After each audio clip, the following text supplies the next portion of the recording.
Hey everyone. Boo! Did I scare you? No? Well, this video might scare you. As you see, the soaps have already been poured. Um, yeah, I get this thing occasionally where it tells me it's recording and you see the little numbers ticking by and nothing's happening. So it's hard to know when that's happening and when it's not. And this time I lost the game. So that's just the way it is. This was a simple pour. There was nothing super special. I'm listing everything I put in them up above. If it goes by kind of fast, if you need to rewind it and rewatch that part, just do that. This is a very short video. That'll actually help my view time. Anyway, it's all up there in the text and um check that out. Of course, as always, you can use the colors you like. You can choose the fragrances you like. Always be aware of fragrances that have vanillin in them or vanillin, whatever. I don't know. I've been told several different things when it comes to how that's pronounced. So I say vanillin because that's what I hear most soapers say. Anyway, here we go, unmolding. And I didn't even really get to show you the molds very closely, but I mean, you see what the results are, little ghosts. They're super cute. I fell in love with the mold the minute I saw it, and I had to have it. I was specifically looking for easy Halloween and fall projects to do because a lot more people start getting into soaping around this time of year when they're looking for cute, fun little gifts and stocking stuffers. And well, you wouldn't use Halloween for a stocking stuffer, but people are looking for party favors and fun things like that to do, or even to do with their kids. Although I recommend if you do this with children, please make sure they're supervised. This is hot soap. While this isn't necessarily a beginner video, it definitely is a beginner project. I do have a beginner playlist if you want to get either check out or brush up on some of my beginner um, tips and tricks and just basic info on what to do when you first start making melt and pour soap. That's available. I will connect that at the end as the playlist. So, because I can choose what playlist to add. So, I'll add that because I think that might be helpful for you. Coming up later this week, I will probably have a Halloween compilation video of all of my Halloween stuff from the last couple of years since I've been filming, which hasn't been an extremely long time, but coming up on in February, it'll be year 3. So I at least have this is my third Halloween season, I guess, on here. So I think. Anyway, so you see me unmolding. That's not anything real super exciting because you kind of, I mean, there's not much of a difference. You have two faces on these. You have the little, open circles faces or oval shaped faces, and you have triangle faces, which kind of are reminiscent of a little jack-o'-lantern. And I did not take advantage of that and go full pumpkin ghost, which you could have done an orange one. Like I said, your choice for colors and fragrances. If you choose a fragrance again that has vanillin or vanillin or whatever in it, you very likely will get brown ghosts. So not my choice, but whatever suits you. And sometimes the fragrance is more important than the look. That is absolutely up to you.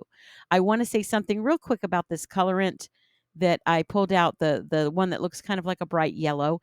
It's called Brilliant Lemon Lime, and it really is more green than yellow. The camera didn't pick it up well. And maybe my lighting, I don't know, that might be the issue, but it definitely kind of looks more like Mountain Dew. Really bright green-ish, yellowish, greenish yellow. Very neat color. Again, it is a liquid dye, and it is made for soaps. Don't go using food coloring, please.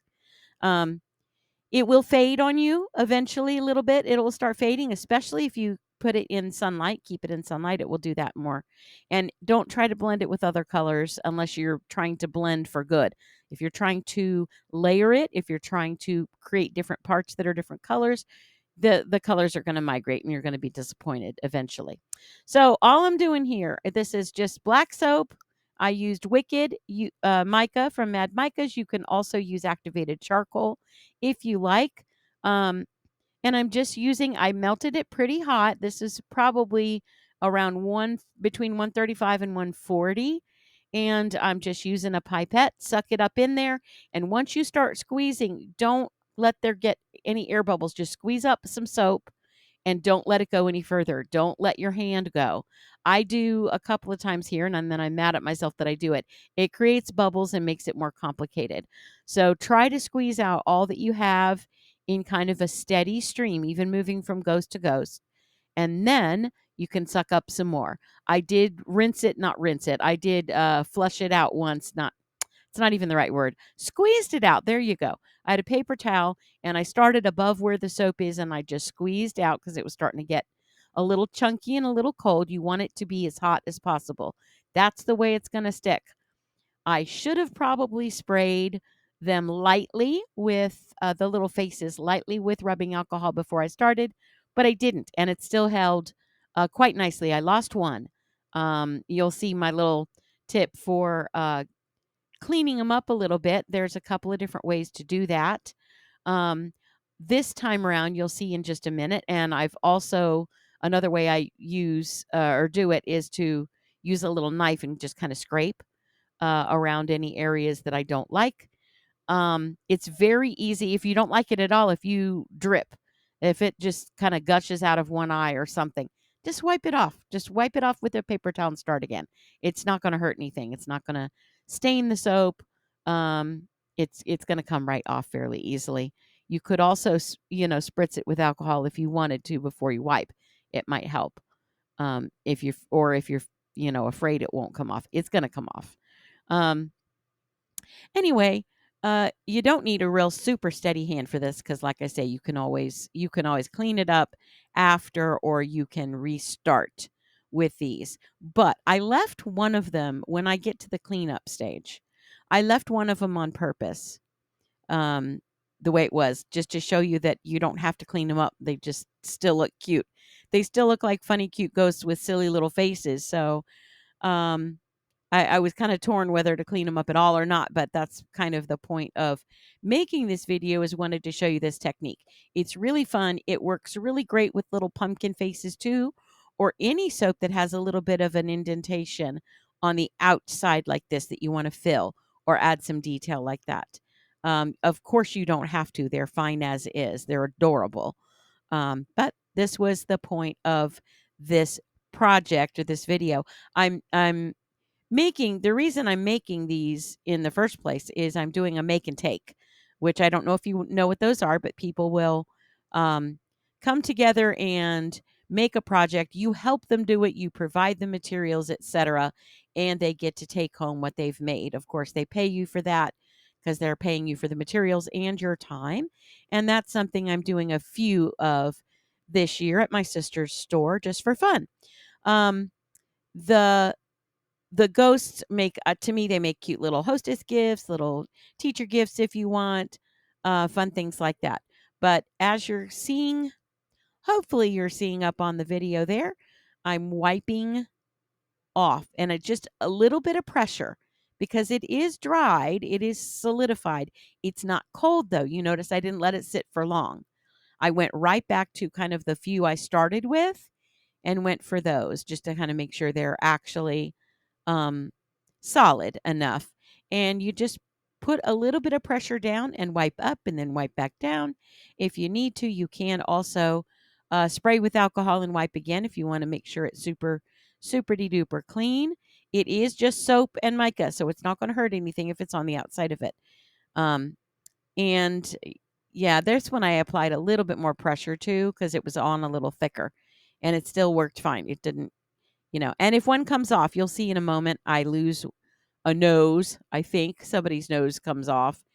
And I could have easily just heated that black soap back up and put another nose in there. I didn't. I may do that down the road. I haven't packaged these yet. Mostly, these were for my pictures, for my promotional pictures for my make and take, so people could know what they're making and taking. Um, But I thought this was an easy little project that would be fun to do for something like that. If you have a project to do with kids or with adults for some kind of fun crafting thing, it's pretty easy and the results are so cute. They're small soaps. They're probably about, I didn't weigh them, but they're probably about 1 to 1.5 ounces. Um, but you could either stack some in a little thin, tall bag, or maybe you could just wrap them individually and put them in little groups of 3 or something if you wanted. There's another idea I have, and I didn't want to do it for the video just because of time. I don't know if you notice, there's a little purple bar hanging out up there. It's covering up another project that I didn't feel like revealing at this time. It's not that super special, but I just, didn't want to get into it.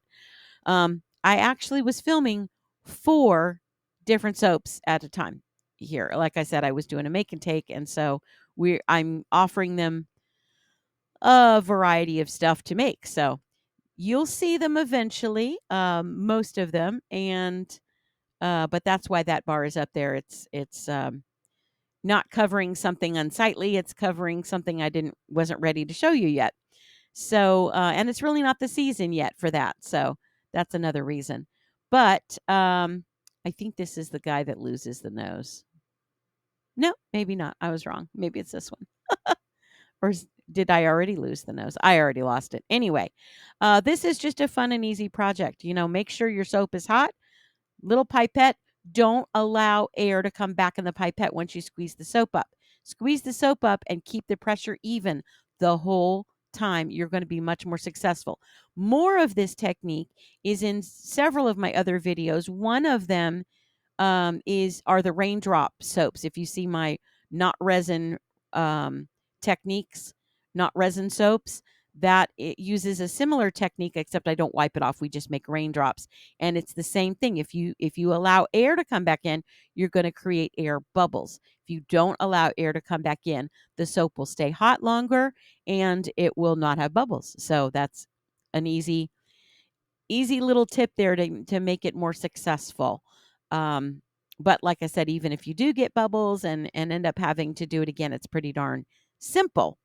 So I hope you're able to make some ghosties or lead a project. I think a lot of you that have been with me for some time are some pretty advanced soapers, and you might want to spread the joy of doing melt and pour with some beginners, and or even not beginners. It's fun to do a new project in a group setting with people anyway, whether or not it's something you would necessarily sell or whatever. These are just for fun. So I'm hoping that you get to try that. The little white ones came out so cute. I think they all came out cute, but you could do some hot pink ones. You could use some neon micas, keeping in mind if you use goat milk soap or any other white soap, you're going to get pastel. These two show the difference. One is clear soap, one is goat milk soap. Same exact mica, same exact amount. You see the difference? Night and day. That's why some of you get gray when you're going for black. Anyway, I hope you had a little bit of fun watching these, and I certainly hope you learned something. Some of you may not have learned anything new, but you got to watch some cute little ghosts being made. I hope it was worth your time. Thanks so much for stopping by.